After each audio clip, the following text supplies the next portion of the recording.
Top 100 universities లో 100% scholarship తో admission పొందాలనుకుంటున్నారా? India's top competitive exams IIT NEET etcetera guidance కావాలన్నా, India and world top universities లో join అవ్వాలన్నా, స్టూడెంట్స్ అండ్ పేరెంట్స్ కి కెరీర్ కౌన్సిలింగ్ కావాలన్నా, మీ కెరీర్ డెసిషన్ డబుల్ చెక్ చేసుకోవాలనుకున్నా 25 years ఎక్స్పీరియన్స్ డాక్టర్ సతీష్ గారిని సంప్రదించండి. నమస్తే, నేను మీ డాక్టర్ సతీష్ ఐఆర్ఎస్సి మాట్లాడుతున్నాను. సో ఈరోజు ఒక ఇంట్రెస్టింగ్ టాపిక్, అంటే ఎడ్యుకేషన్ రిలేటెడ్ అయితే కాదు కానీ, బట్ ఈ యొక్క జోహో ఫౌండర్ ఎవరైతే ఉన్నారో మనకి వెంబు శ్రీధర్ గారు చెప్పినటువంటి కామెంట్స్ ఏవైతే ఉన్నాయో దానికి సంబంధించి సోషల్ మీడియాలో చాలామంది రకరకాలుగా దానికి సంబంధించినటువంటి కామెంట్స్ చేయడం జరుగుతుంది. యాక్చువల్గా అందరికీ తెలిసిందే, ఈ జోహో ఫౌండర్ ఎవరైతే ఉన్నారో వెంబు శ్రీధర్ గారు యాక్చువల్గా తమిళనాడులో ఉన్నటువంటి ఈ యొక్క విలేజెస్ ఏరియాస్లో ఈ యొక్క సంస్థని కంటిన్యూ చేస్తూ ఎంతోమందికి ఉపాధి అవకాశాలు కల్పిస్తూ ఇట్స్ వన్ ఆఫ్ ది చాలా క్రూషియల్ స్టార్టప్ కింద మనం చెప్పొచ్చు. ఎందుకంటే అతను యుఎస్ని వీడి భారతదేశం వచ్చి ఇక్కడ భారతదేశం యువతకి ఎన్నో అవకాశాలను కల్పిస్తూ, సో భారతదేశం కూడా మంచి పొటెన్షియల్ ఉన్నటువంటి ప్లేసు అని చెప్పేసి సాటి చెప్పినటువంటి వ్యక్తుల్లో ఒక వ్యక్తి కింద ఆయన నిలిచారు. చాలామంది పేరెంట్స్ కానీ, విద్యార్థులు కానీ, మెసేజ్లు కానీ, పర్సనల్గా రావడం కానీ, సార్ మీ పేరు చెప్పి చాలామంది కౌన్సిలింగ్ చేస్తున్నారు, మీ టీం అని చెప్తున్నారు, లేకపోతే మీతో కలిపి పనిచేసామని చెప్పి చెప్తున్నారు. సార్ మేము అందరూ లక్షల రూపాయలు, వేల రూపాయలు వాళ్ళకి కట్టి మేము మోసపోతున్నాం సార్. ఇంతకుముందు మీరు ఒక ఛానల్లో పనిచేశారు, వీడియోలు చేసేవారు, వాళ్ళు కూడా అబద్ధాలు చెప్పి కౌన్సిలింగ్స్ అని చెప్పి అపాయింట్మెంట్లు తీసుకోవడం జరుగుతుంది అని చెప్పి వాళ్ళ స్క్రీన్ షాట్స్ మెసేజ్లు అవి పెట్టి చాలామంది మోసపోతున్నారండి. హైదరాబాద్లో కానీ వేరే చోట కానీ సతీష్ అన్న వ్యక్తికి ఎలాంటి టీం కానీ, లేకపోతే సింగిల్గానే వర్క్ చేస్తాడు, ఎలాంటి టీం కానీ, అంటే నా నాలెడ్జ్ని తట్టుకుని ఆ రేంజ్కి కనీసం 1% కూడా వచ్చే పరిస్థితి ఉంటుంది. నా టెలికాలింగ్ అని చెప్పి ఫోన్ కొంతమంది ఎంప్లాయీస్ని తీసుకున్నట్లయితే వాళ్ళు కూడా మేము కౌన్సిలర్స్ అని చెప్తున్నారు. టెలికాలర్స్ కానివ్వండి, లేకపోతే నా దగ్గర ఉన్న ప్యూన్లు కానీ, డ్రైవర్లు కూడా కౌన్సిలర్స్ అని చెప్పే పరిస్థితికి దిగజారిపోయింది. బట్ ఇది నిజంగా బాధాకరం. అంటే చాలామంది పిల్లలు డబ్బులు కోల్పోయి మోసం చేసి అబద్ధాలు చెప్తున్నారని చెప్తున్నారు. ఈవెన్ హైదరాబాద్లో కానివ్వండి, లేకపోతే వేరే చోట విజయవాడ కానీ ఇట్లాంటి చోట జరుగుతుంది. ఇంతకుముందు నేను అడిగానండి, సార్ ఏంటి సార్ ఇలా చేయొద్దు అని చెప్పి నేను రిక్వెస్ట్ చేశానండి. ఇంతకుముందు ఉన్నటువంటి ప్రీవియస్గా నేను వర్క్ చేసినటువంటి ప్లేసెస్లో కానీ, లేకపోతే ఇలా ఎవరైతే చేస్తున్నారో నా వంతుగా నేనైతే అడిగితే, సార్ మీరే ఇప్పుడు చెప్తూ ఉంటారు కదా, పిల్లలు ఎప్పుడు కూడా మోసపోతూనే ఉంటారో, తల్లిదండ్రులకు పెద్ద బ్రెయిన్ ఉండదు, మోసపోతారు, వాళ్ళు మోసపోని ఉంటారు, మేము బతకాలి కదా అన్న పదాన్ని వాడారండి. మేము బ్రతకాలి కదా అన్న పదాన్ని వాడారు. మీరు ఏదైనా ఉంటే పోలీస్ కంప్లైంట్ చేసుకోండి, లీగల్గా ప్రొసీడ్ అవ్వండి, మేము మాత్రం ఇలాగే చేస్తాము, మోసపోయే వాళ్ళు ఉన్నంత వరకు మేము మోసం చేస్తూనే ఉంటాము, మేము అబద్ధాలు చెప్తూనే ఉంటామని చెప్పి నేను ఎన్నిసార్లు రిక్వెస్ట్ చేసినా కూడా ఈ విధంగానే అంటున్నారు. బట్ సరే, నేను ఇప్పుడు దాని డెప్త్కి వెళ్ళి మళ్ళీ పోలీస్ కంప్లైంట్ చేసేంత కదా. చాలామంది మా దగ్గరికి వచ్చి పిల్లలు ఎవరైతే ఉంటారో మోసపోయాము, లేకపోతే డబ్బులు ఇచ్చాము అని చెప్తున్నారు. మా టీం మెంబర్స్ ఎవరు ఉంటారంటే, నాకు సంబంధించిన టీం మెంబర్స్ కానీ నా పేరు చెప్పి ఎవరైతే కౌన్సిలింగ్ చేసి ఏదైనా మోసపోతే దానికి నాకు ఏ రకమైనటువంటి సంబంధం లేదు. దానికి పూర్తిగా అది మీ బాధ్యతే. ఎందుకంటే అది నా అఫీషియల్ ఫేస్బుక్లో కానీ, నా అఫీషియల్ యూట్యూబ్లో ఉన్న ఫోన్ నెంబర్స్ సంబంధమే నాకు బాధ్యత ఉంటుందని. మిగతా వాళ్ళు నా పేరు చెప్పి వేలు లక్షలు వసూలు చేసి చాలామందిని జీవితాన్ని నాశనం చేస్తున్నారు. డబ్బులు తీసుకున్నారు. వాళ్ళ అసలు కౌన్సిలర్సే కాదండి, ఇది చాలా మోసం జరుగుతుంది. నా వీడియోలో ఉన్న ఇన్ఫర్మేషన్ చెప్తున్నారు, అది తప్పలేదండి. దాన్ని వక్రీకరించడం చెప్పండి. చాలామంది కౌన్సిలర్స్ నా వీడియోస్ని వాడుకుంటారు, చాలామంది చెప్తారు, అది వద్దు. బట్ డైరెక్ట్ కౌన్సిలింగ్సే చేసేస్తున్నారు. 5,000, 10,000 అని చెప్పి తీసుకుని కౌన్సిలింగ్ చేసి మోసం చేస్తున్నారు. బట్ నేను అడిగితే మేము బతకాలి కదా, మోసం చేస్తామండి సార్, జనాలందరూ మోసపోతారు, మీరు చెప్పినట్టు జనాలందరికీ అంత బ్రెయిన్ ఉండదు కాబట్టి మేము మోసం చేస్తూనే ఉంటాం, మీరు ఏం చేసుకుంటారో చేసుకోండి, మేము మాత్రం ఎలాగ బతుకుతాము, మీరు చెప్పిన వీడియోలు మీరు ఇబ్బంది పెడుతున్నారని చెప్పేసి మీరు చేసిన నా వీడియో కూడా ఎవడో ఎక్కువ మంది వినరు, సో మేము పబ్లిసిటీ చేసుకుంటాం, టీవీలోనే వేరే చోట పబ్లిసిటీ చేసుకుని మేము జనాలు మోసం చేస్తామని చెప్తున్నారు.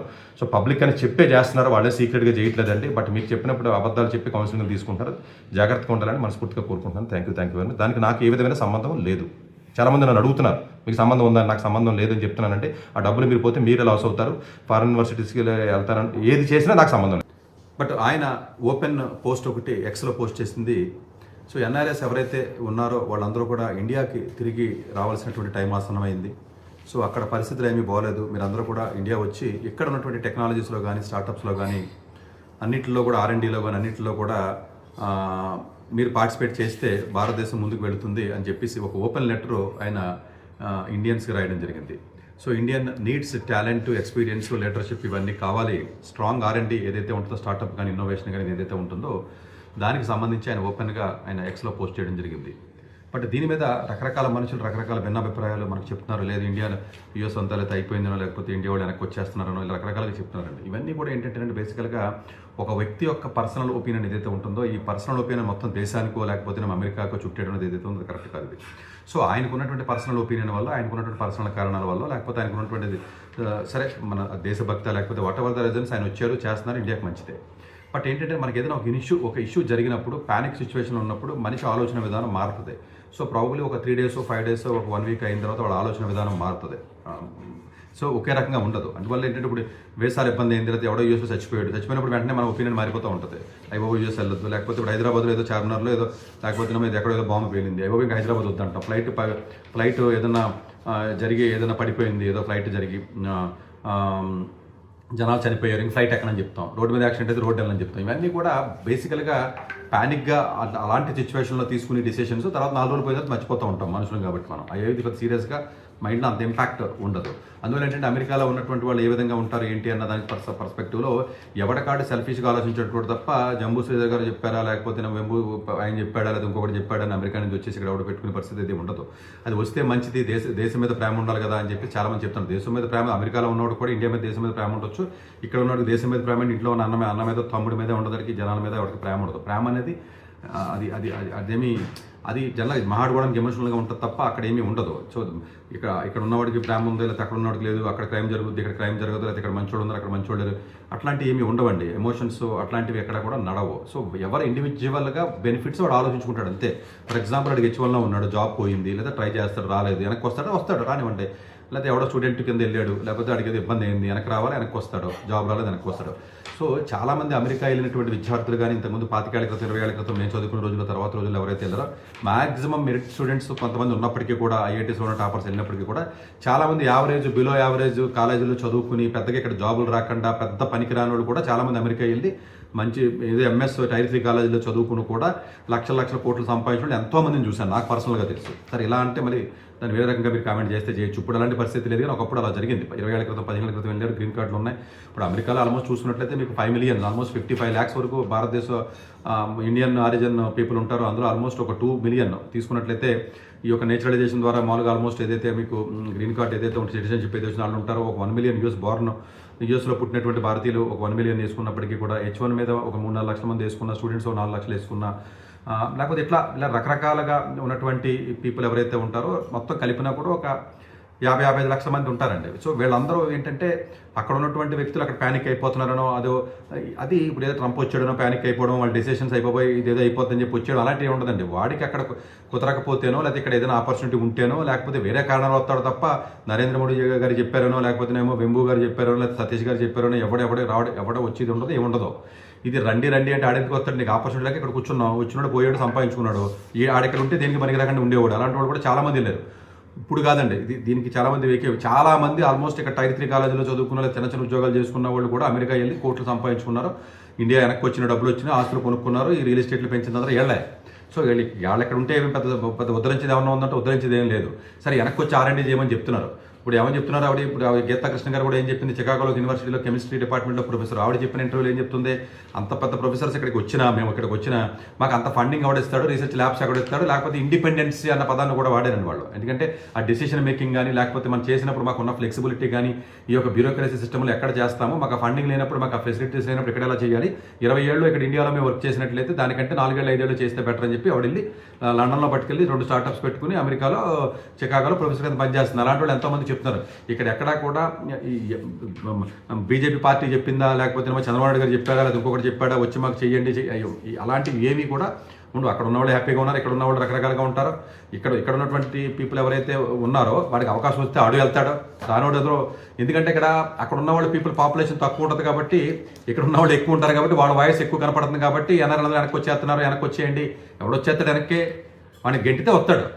అడిగి అక్కడ బాగానే ఉన్నాయి, జాబ్లు బాగానే ఉన్నాయి, అక్కడే ఉంటాడు కదా, గెంటితే వస్తాడు అంతే తప్ప భారతదేశం మీద ప్రేమతో ఏమి రాడు. ఇంట్లో వాళ్ళ మీద ప్రేమ ఉండి సాగుతుంది ఇప్పుడు జనాలకు. మనకి ఇంకా భారతదేశం మీద దేశమే లేదు. జిల్లా ఎక్కడ, ఊరు, లేకపోతే రాష్ట్రం, తర్వాత దేశం, అసలు ఇంత చైన్ ఎక్కడా ఉండదు. సో ఇదంతా ఎమోషనల్ తప్ప ఇక్కడెక్కడా కూడా రియాలిటీ ఉండదు. ఆయన వచ్చాడు, ఆయనకు ఉన్నటువంటి పర్సనల్ వేరే వాళ్ళు వస్తే మంచిదా అంటే మంచిదే, వస్తే మంచిది భారతదేశం, వాళ్ళు డెఫినెట్గా R&Dలో ఉండాలి, దేశానికి బాగు చేయాలి అని చెప్తారు. ఇప్పుడు గూగుల్ CEO ఉన్నాడు, ఆయన వచ్చి ఇండియా కంపెనీ ఎందుకు చేయమని చెప్తే ఎందుకు వస్తాడైనా? సుందర పిచ్చై గారిని రమ్మనండి, లేకపోతే ఎవరు మైక్రోసాఫ్ట్ CEO అని రమ్మని చెప్పండి, ఎందుకు వస్తాడైనా? లేకపోతే అడోబ్ CEO అని రమ్మని చెప్పండి, ఎందుకు వస్తాడు? అమెరికాలో ఉన్నటువంటి Fortune 500 కంపెనీస్లో ఉన్నటువంటి ఇండియన్ CEOs ఎవరైతే ఉన్నారో రమ్మని వస్తాడేమో, ఎవడుంది అక్కడికి? రారు కదా. వచ్చేయడం కాదండి, వాళ్ళకి వేరే పర్సనల్ రీజన్సో, లేదా ఫ్యామిలీ రీజన్సో, లేకపోతే ఓకే మనం సంపాదించుకున్నా చాలని చెప్పి వెనక రావడం. ఇప్పుడు గుంటూరు MP గారు ఉన్నారు, ఆయన అమెరికాలో సిటిజన్షిప్ తీసుకోలేదు, ఇక్కడికి వచ్చాడు. ఆయన పొలిటికల్ ఇంట్రెస్ట్ ఉంది కాబట్టి ముందే సిటిజన్షిప్ తీసుకోలేదు, ఇక్కడికి వచ్చాడు. సో అలా డిఫరెంట్ కైండ్. ఆయన అక్కడ ఉన్నాడు కాబట్టి 10,000 కోట్లు సంపాదించాడు, ఇక్కడ ఉంటే ఏం చేస్తాడైనా? సరే అది ఆయన ఈ దేశానికి మంచిదా అనే విషయం పక్కన పెట్టండి, ఆయన పర్సనల్ ఎజెండా చూసుకుంటాడు కదా ఎవడైనా. ఇక్కడ ఎక్కడా కూడా ఎవడి మీద ప్రేమలు ఉండడాలు అలాంటివి ఏమి ఉండవు. సో ఇది జనరల్గా పబ్లిక్ దానికి ప్యానిక్ అయిపోయి లేదా వచ్చేయాలి లేదా గ్రేటు శంభు మనకి శ్రీధర్ గారు లేకపోతేనేమో వెనక్కి రమ్మని చెప్తుంది బీజేపీ గవర్నమెంట్. ఫెసిలిటీస్ ఎక్కడ ఉన్నాయి, ఇక్కడ ఫెసిలిటీస్ ఏమున్నాయి, వాళ్ళకి ఉద్యోగాలు ఎక్కడ ఉన్నాయి, లేకపోతే అక్కడ సంపాదించేది ఎక్కువగా రావాలి కదా, అక్కడ సంపాదించాడు, అంత సంపాదన లేకపోతే ఇక్కడికి ఎందుకు వస్తాడు, పక్కన జర్మనీ సింగపూర్ పోతాడు అక్కడికి ఇబ్బందిగా ఉంటే. సో స్టూడెంట్స్ ఎవరైతే వెళ్ళారో జాబులు ఎవరైతే వెళ్ళారో వాళ్ళు వెనక్కి వాళ్ళు వస్తారు. అవకాశం లేనోడు, ఇబ్బందికరంగా దొంగతనంగా ఉన్నవాడు, ఇమిగ్రేషన్ లేనోడు, పారిపోయి వెళ్ళినోడు, సరైన ఉద్యోగాలు లేనోడు, లేదా H1 ఎక్స్పైర్ అయిపోయినాడు, లేదా స్టూడెంట్ వీసాలో ఏదైనా దొరికినోళ్ళు, ఇలాంటి వాళ్ళు వెనక్కి వస్తున్నారు అంతే. బెటర్గా ఉన్నాడు అక్కడే ఉంటాడు. సో మాకు అక్కడ చాలా విపరీతమైనటువంటి హేట్ రేట్ పెరుగుతుంది, లేదా ఇండియన్స్ మీద చాలా విపరీతమైన ఇబ్బంది కలుగుతుందంటే మరి మన వాళ్ళు చేసిన పనులే కదా. ప్రాస్టిట్యూషన్ దగ్గర నుంచి పండగలు వచ్చినా, పబ్బాలు వచ్చినా, సినిమాలు వచ్చినా, సినిమా హాల్లో దగ్గర నుంచి వచ్చినా, లేదా వినాయకుడు పూజ చేయాలన్నా ప్రతిదానికి కూడా అక్కడ ఉన్న కస్టమ్స్ని మనం పాటించకుండా మన ఇష్టం వచ్చినట్టు మనం చేసే టెక్సాస్ స్టేట్ అంతా కూడా హైదరాబాద్ చేసేస్తే వాళ్ళకి కోపం వచ్చింది చెప్తున్నారు. సో ఆ చెప్పిన దాని మీద నచ్చకపోతే నువ్వు వస్తావంటే వచ్చేది వేరే విషయం. బట్ వెనక్కి రావడానికి గల రీజన్స్ చాలా ప్యూర్ పర్సనల్ రీజన్స్ అండి అవన్నీ కూడా. అది కంట్రీ వాడు ఎవడో చెప్పాడనో, లేకపోతే ఇంకొకటి ఎవడో చెప్పాడనో, లేకపోతే పక్కింటి వాడు చెప్పాడనో, ఇంకొకటి చెప్పాడని ఎవడో రాడు, రమ్మని చెప్పిన రాడు ఎవడో, నువ్వే అల్లవు. ఇక్కడ తెలంగాణలో ఉన్నప్పుడు ఆంధ్ర వాళ్ళు పొమ్మంటే పోయారు కదా. ఇంకా మతాలు కులాలు ఇక్కడే ఉన్నాయి కదా, మతాలు ఉన్నాయి, కులాలు ఉన్నాయి, ఏరియాలు ఉన్నాయి, అన్ని మన డివిజన్స్ మనకి ఇక్కడే ఉన్నాయి. సో మనం అమెరికా వెళ్ళి అక్కడ డివిజన్ చేయాల్సిన అవసరం లేదు. సో అన్ని రకాల ఆస్పెక్ట్స్ ఇక్కడే ఉంటాయి. ఇక్కడ కూడా అంతే కదా, మా జాబులు మాకే కావాలి 90%కి అని చెప్తున్నారు. వెస్ట్ బెంగాల్ వాళ్ళు చెప్తున్నారు, లేకపోతే కర్ణాటక వాళ్ళు చెప్తున్నారు, వేరే వాళ్ళకి ఎందుకు ఇస్తామని చెప్పారు. ప్రైవేట్ ఆటలో కూడా మాకు ఏదో రిజర్వేషన్స్ ఉండని కొంతమంది ఫైట్ చేస్తున్నారు. ఇక్కడ ఎవడో సెల్ఫిష్గా ఎవడికి బెనిఫిట్ ఏముంది అని చూసుకుని దాని ప్రకారమే బిహేవ్ చేస్తారు తప్ప వేరే లాజిక్స్ ఉండవు. నేను ఓపెన్ లెటర్ రాస్తే వచ్చేయడాలు, లేకపోతేనేమో ప్రైమ్ మినిస్టర్ గారు చెప్తానో చీఫ్ మినిస్టర్ గారు చెప్తేనే ఎవడో రాడు ఇక్కడికి. సో ఇది గమనించాలి. సో అందువల్ల అంత విపరీతమైనటువంటి బ్యాడ్ సిచ్యువేషన్ ఉందా అంటే అన్ని దేశాల్లోనే ఉంది, ఎక్కడ లేదు. మీకు జర్మనీలో లేదా, జర్మనీ గురించి చెప్పాలంటే ఫ్రాన్స్లో లేదా, ఈ పక్కన ఉన్నటువంటి ఈవెన్ ఇప్పుడు పిఆర్లు మొత్తం ఆఫీస్ కూర్చోలేదా సింగపూరు, లేదా న్యూజిలాండ్ న్యూజిలాండ్ వాళ్ళందరూ ఆస్ట్రేలియా రావట్లేదా వలస. ఈవెన్ మీకు ఈ పక్కన యూకేలో పరిస్థితి ఎలా ఉందో తెలియదా. అన్ని దేశాల్లోనూ ఎంప్లాయ్మెంట్ ఆపర్చునిటీస్ అవకాశాలు తక్కువగా ఉన్నాయి కాబట్టి రేసిజమో లేదా ఇంకోటి యూఎస్ పెద్దది కాబట్టి దాని గురించి మాట్లాడుతున్నాం. అది అన్ని దేశాలకి ఉంటుంది. ఎవరికి ఇక్కడ అవకాశం లేదు ఏం చేయమంటావు, ఎలాగేం చేస్తాడు, వెళ్తాడు కదా. అక్కడెక్కడ అవకాశం వచ్చింది చదువుకోవడానికి మంచిగా. ఇక్కడేమో 2% కాలేజీలు కూడా ఐఐటీలు లేదా పెద్ద పెద్ద క్వాలిటీ ఉన్న కాలేజీలు లేవు. ఏం చేస్తాడు, కాలేజీ సీట్ రాకపోతేనే. ఇక్కడ చేస్తే 25,000 ఉద్యోగం కూడా రాదు, ఎవడో జాబ్ ఇచ్చేవాళ్ళు వెళ్తాడు. ఆయన వెళ్తాడంటే మనం ఎవడం, అడిగేం ఫెసిలిటీస్ లేవు కదా. జనాలు కనండి, పిల్లలు కనండి అని చెప్తారు చంద్రబాబు నాయుడు. నాకు అర్థం కాదు, మన కూడా చెప్తున్నాడు. కనీసం ఏం చేస్తారు ఉన్నవాళ్ళు, ఇది లైబిలిటీ, ఇదే డివిడెంట్ కాదు, ఇదే డివిడెంట్ అని చెప్తున్నాడు ఆయన. డివిడెంట్ ఎలాగవుతుంది, లైబిలిటీ అది యాక్చువల్గా. సో లైబిలిటీ పెరగడం వల్ల మనకు నష్టం తప్ప మనకి ఎటువంటి లాభం ఉంది, లాభమే లేదు అక్కడ. సో అందువల్ల ఉన్న వాళ్ళకే మనకి ఆపర్చునిటీస్ ఫెసిలిటీస్ క్రియేట్ చేయకుండా జనాలను కనండి, జనాలను పెంచండి అని చెప్తున్నాడు ఆయన. యాక్చువల్గా ఆయనకి సరిగా అంటే గ్రౌండ్ లెవెల్ రియాలిటీ ఆయనకి అర్థమవుతుందా అని చెప్తున్నారు, లేదా అర్థం కాక చెప్తున్నారు, నాకు అర్థం కాదు. అనుకుంటే ఉన్న వాళ్ళకే లేవు, 10% ఆఫ్ ది పీపుల్కే సరైన అవకాశాలు లేవు, వాళ్ళే పోతున్నారు. ఇప్పుడు గల్ఫ్ కంట్రీస్లో అలా 1 కోటి మంది బతుకుతున్నారు. వెనక్కి వచ్చేయమంటారా ఏంటి, వెనక్కి వస్తే ఏం చేస్తావు, ఆ 1 కోటి మందికి ఎలా బతుకుతారు ఇక్కడ, అంతమంది ఉద్యోగాలు ఉన్నాయా. గల్ఫ్ కంట్రీస్ అన్ని గల్ఫ్ కంట్రీస్లో 1 కోటి మంది ఉన్నారు భారతదేశం వాళ్ళు. వెనక్కి వచ్చేస్తారు. అమెరికాలో 55 లక్షల మంది ఉన్నారు, లేకపోతే అన్ని దేశాల్లోనూ యూకేలో ఉన్నారు. ఎక్కడికి వచ్చేస్తారు, మన దేశం ఎంత 150 కోట్ల జనాభా ఉన్న దేశం. వెనక్కి వచ్చి ఏం చేస్తారు, ఇక్కడికి ఇక్కడ ఉన్న వాళ్ళకి దిక్కు లేదు ఉద్యోగాలు. మరి వచ్చే కాంపిటీషన్ పెంచాలి. ఇక్కడ చదువుకున్న ఉద్యోగాలు వస్తున్నారు, వాళ్ళు వెనక్కి వస్తే మరి కాంపిటీషన్ పెరుగుతుంది కదా. వాళ్ళు వెనక్కి రావాలని వాళ్ళు వెనక్కి వచ్చి ఇక్కడ పెట్టుబడి పెట్టండి, తప్పులేదు. మీరు ఏమని అడగాలి, మీరు ఉన్నారు కదా ఇక్కడ ఇండియాలో పెట్టుబడి పెట్టండి, లేకపోతే ఇండియాలో ఇన్వెస్ట్మెంట్స్ పెట్టండి, తప్పులేదు. అది స్టార్టప్స్ పెట్టండి, తప్పులేదు. అలా కొంతమందికి ఇంట్రెస్ట్ ఉంటే వస్తారు. గవర్నమెంట్ ఫెసిలిటీస్ క్రియేట్ చేయండి, ల్యాండ్ ఇవ్వండి, లేకపోతే ఇంకోటి ఇవ్వండి, బ్యూరోక్రటిక్ సిస్టమ్ లేకుండా సింగిల్ విండో అప్రూవల్స్ ఇవ్వండి, వస్తారో పెడతారు. ఫ్యాక్టరీస్ పెడతారు, ఇంకోటి పెట్టమని చెప్పండి. వచ్చిన వాళ్ళే పారిపోతున్నారు, చాలామంది వెనక్కి వెళ్ళిపోయారు కదా. ఈవెన్ అమరావతిలో పెడదామని చెప్పేసి చాలా కంపెనీస్ వద్దని చెప్పేసి మరి స్టాప్ చేసుకున్న సందర్భాలు ఎన్ని లేవు. వైజాగ్లో ఎన్ని ఆగిపోయినాయి, అలాగా ఆగిపోతున్నాయి కదండి. ఈవెన్ హైదరాబాద్లో కూడా జరిగినాయి. చెవర్లట్టు కారోడు వచ్చాడు పోయాడు, ఇంకొకటి వచ్చాడు, ఇప్పుడు మన ఆపేశారు. ఇప్పుడు టెస్లా వాడేం చెప్తున్నాడు, వాడు ఏదైతే ప్రొడక్షన్ ప్లాన్ చేశాడో ఇక్కడ మాకు అవ్వట్లేదు, ఆపేస్తామని చెప్పాడు. సో ఇవన్నీ కూడా ఇండివిజువల్గా కంపెనీ లాభాలు అది చూసుకుంటుంది. ఇండివిజువల్ పర్సనల్గా ఉన్నటువంటి లాజికల్ వాడు చూసుకుంటాడు తప్ప మన జనాభా ఎక్కువ ఉండడం వల్ల మనకు దాని పడదు. ఇప్పుడు స్టూడెంట్ ఎవడని చచ్చిపోయాడు అమెరికాలో, మన ఊరికి మాట్లాడేస్తూ ఉంటాం. ఇక్కడ ప్రతి 4 నిమిషాలకు స్టూడెంట్ చచ్చిపోతున్నాడు. ఇది ఎందుకు మాట్లాడరు మీడియాలో, ప్రతి 4 నిమిషాలకే ఒక స్టూడెంట్ చచ్చిపోతున్నాడు భారతదేశంలో. ఈ వీడియో చేసి టైంలోనే ఒక 10 మంది చచ్చిపోయి ఉంటారు, ఈ వీడియో టైంలోనే స్టూడెంట్స్. ఇది రియాలిటీ కదా. అమెరికాలో ఎవడన్నా ఒకటి చచ్చిపోతే మొత్తం మీడియా అంతా మాట్లాడుతుంది. సో అందువల్ల ఏంటంటే చిన్నదాన్ని పెద్దదాని కింద చూడటం, లేకపోతే ఒక కామన్గా ఉన్నటువంటి, ఇప్పుడు నాకు ఇంట్రెస్ట్ ఉంది, నేను వచ్చానండి, ఇప్పుడు నాకు ఇక్కడ ఇంట్రెస్ట్ ఉంది, లేకపోతే నేను ఇక్కడ ఉన్నాను, ఓకే ఉన్నాయి, అందరినీ నాకు అవకాశం రాక వెళ్ళలేదా లేదా వచ్చి వెళ్ళానా అనేది ఇట్స్ ఎ డిఫరెంట్ స్టోరీ. అలాగే ఎవరికాడో ఆలోచించుకుంటారండి. సో అందువల్ల ఏంటంటే ఈ టైప్ ఆఫ్ ఎమోషన్స్ బిల్డ్ చేయడం వల్ల ఒక హేట్రేట్ని క్రియేట్ చేయడం వల్ల మనకే నష్టం అది. ఎందుకంటే మన వాళ్ళు బతకాలి కదండి. అక్కడ ఉద్యోగాలు ఒక్కొక్కడికి 2 కోట్ల రూపాయల జీతంతో ఇక్కడికి వచ్చి ఏం చేస్తాడు? ఇక్కడికి వచ్చి ఎందుకు వస్తాడు? దొంగ కాలేజీకి వెళ్ళి టైర్ 3 కాలేజీకి వెళ్ళాడు. ఒకప్పుడు టైర్ 3 కాలేజీ కూడా వెళ్ళి ఇక్కడ 25,000 కూడా రానోళ్ళు, 20,000 రానోళ్ళు నాకు పర్సనల్గా 100 మంది తెలుసండి. ఒక్కొక్కడు కోట్లు సంపాదించిన, గ్రీన్ కార్డ్ అయ్యి కోట్లు సంపాదించుకున్నారు వాళ్ళందరూ వెళ్ళి. దేనికి? బిలో యావరేజ్ వాళ్ళు కూడా, నేను కూడా చాలా మంది యావరేజ్, బిలో యావరేజ్ ఓపెన్గా చెప్తున్నాను మీడియా ముందు. ఇదే వీడియో బిలో యావరేజ్ వాళ్ళు కూడా చాలా మంది యావరేజ్ స్టూడెంట్స్ అందరినీ కూడా ఈవెన్ టాప్ 5 IITస్కి ఎక్కాలనుకున్న కాలేజీ నేనే పంపించాను కదా చాలా మందిని. మరి వాళ్ళ పోయి బాగా సెటిల్ అవుతున్నారు కదా. ఇక్కడ ఉంటే ఎవడ 25,000 కూడా ఎవడో ఈ కేఎల్జీకో లేదా విజ్ఞానికో లేకపోతే మహేంద్రకి వెళ్తేని మల్లారెడ్డికి వెళ్ళాలి, మోహన్ బాబుకి వెళ్ళాలి, వెళ్తారు చదువుకోవడానికి వెళ్ళాలి కదా. ఎలా ఏం చేస్తావు? ఎలా కన్నా ఇక్కడ ఏం చేయమంటావు? ఉండమని సీట్లు 2% కూడా మంచి కాలేజీలు లేవు కదా. ఇక్కడ ఉద్యోగాలు లేవు, రకరకాల ఇబ్బందులు ఉద్యోగాలు అంటేని. సో ప్రైవేట్ ఇండస్ట్రీస్లో కూడా ఉన్నటువంటి ఇబ్బందులు ఉన్నాయి కదండి ఇవన్నీ కూడా. సో ఇవన్నీ ఓవరాల్గా ఏంటంటే మొత్తం మెయిన్ స్ట్రీమ్ మీడియా కూడా లేదు వచ్చేస్తున్నారు. ఎక్కడికి వచ్చేస్తున్నారు? ఎవడ రావట్లా. సీట్లు రానోడు, వేసాలు రానోడు, F1 ఇబ్బందులు అయినోడు, డిపోర్ట్ అయినోడు, దొంగ పనులు చేసినోడు, పట్టుకున్న వాళ్ళు, ఐసీ డిపార్ట్మెంట్ వాళ్ళు చేస్తే పట్టుకున్న వాళ్ళు ఇలా వస్తున్నారు. మిగతా వాళ్ళు సెటిల్ అయిపోయి ఉండొచ్చు, లేదా ఇక్కడ వ్యాపారం చేసుకుందామని వచ్చి వాళ్ళు ఉండొచ్చు, లేదా కొంతమంది గ్రీన్ కార్డు వచ్చిన కొంతమంది వస్తే రావచ్చు.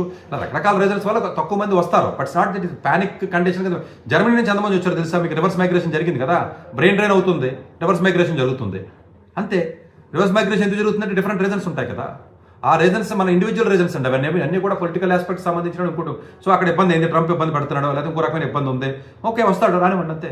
అందరూ ఎందుకు వస్తారు? బాగున్నాడు రాడు కదండి. అక్కడ బాగానే ఉన్నాడు, హ్యాపీగా ఉన్నారు, చాలా మంది ఉన్నారు కదా. అక్కడ హ్యాపీగా ఉన్నాడు, ఇక్కడ బాధలో ఉన్నాడు, ఇక్కడ హ్యాపీగా ఉన్నాడు, అక్కడ బాధలో ఉంటాడు. సో అందువల్ల జనరలైజ్ చేసి మాట్లాడే విధానం ఏదైతే నిజంగా ఇండియాకి తిరిగి వచ్చేస్తారంటే అలా వచ్చేయడం ఉండవండి. ఇది తెలియక ఇలా మీడియా వాడు ఎవడనో ఒక యూట్యూబ్లో ఒక వీడియో పెడితే దాన్ని కాపీ చేసి కొంతమంది పెట్టేస్తున్నారు అంతే. అటు తలా తోక ఉండదు. ఈ విలేకరులకి, జర్నలిస్ట్ వాళ్ళకి పెద్ద నాలెడ్జ్ ఎక్కడ ఉంటే ఉండదు. ఎందుకు వస్తారు వెనక్కి? మీ ఇంట్లో ఎవడన్నా ఉంటే వస్తాడు ఇటు వెనక్కి. అక్కడికి అన్ని బాగున్నప్పుడు వెనక్కి వస్తాడు? రాడు కదా. మీ ఇంట్లో మీ చుట్టం, మీ అన్న తమ్ముడు ఉన్నాడు, ఎందుకు వస్తాడు ఇక్కడికి? ఇక్కడ ఏదైనా ఫెసిలిటీ ఉండి ఇక్కడ ఏమన్నా అది బాగా డబ్బులు సంపాదించి సర్ప్లస్ అయితే వస్తాడు. లేదంటే ఇక్కడ ఏదైనా అలాంటి ఉద్యోగం వస్తావు. ఇక్కడ అలాంటి ఉద్యోగం లేనప్పుడు ఇక్కడ అలాంటి ఫెసిలిటీ ఏది? వచ్చి ఎక్కడ పెడతావు నువ్వు? డబ్బులు ఇవ్వాలి, నువ్వు పేటెంట్స్ చేయాలి, ఇండిపెండెంట్గా వచ్చి చేయమనాలి. ఎక్కడ ఉంది అట్లాగా? ఆ ఫెసిలిటీ ఉంటే వస్తాడు. గూగుల్ డీప్ మైండ్ ఉంది బెంగళూరులో, కొంతమంది వచ్చారు. మంచిది, మైక్రోసాఫ్ట్ MSR ఉంది, వచ్చారు. అలా వస్తున్నారు. వాడికి వాళ్ళ ఇంట్రెస్ట్ పెట్టి వస్తున్నారు. సరే అక్కడ దేశం మీద ప్రేమతో వస్తున్నారా, లేదా ఇంట్లో ఫ్యామిలీ కన్స్టెంట్స్ వల్ల, లేదా పిల్లల్ని వదలలేక, లేదా పేరెంట్స్ని వదలలేక, రకరకాల పర్సనల్ రీజన్స్ ఉంటాయి తప్ప ఇక్కడ ఎక్కడ కూడా కంట్రీ రీజన్స్ ఉండవు. ఈ విషయాన్ని మనం గమనించాలి. ఇది ఒక అమెరికానే కాదు, అన్ని దేశాల నుంచి కూడా జరుగుతున్నాయి. ప్రతి దేశం, జర్మనీ నుంచి ఎంతమంది రావట్లేదు, ప్యారిస్ నుంచి ఎంతమంది రాలేదు, ఆస్ట్రేలియా నుంచి ఎంతమంది వెనక్కి రాలేదు చెప్పండి. కెనడా నుంచి బోల్డ్ మంది వచ్చారు వెనక్కి. వాళ్ళందరూ జాబులు పోయినాయి, జాబులు రాలేదు, వచ్చారు వెనక్కి అంతే. ఇంతకుముందు నడిచినాయి అన్ని ఈ ఫేక్ సర్టిఫికేట్ పెట్టి, దొంగ ఉద్యోగాలు పెట్టి, దొంగ పనులు చేసి, దొంగ కాలేజీలో చదివిన అందరికీ నడిచినాయి.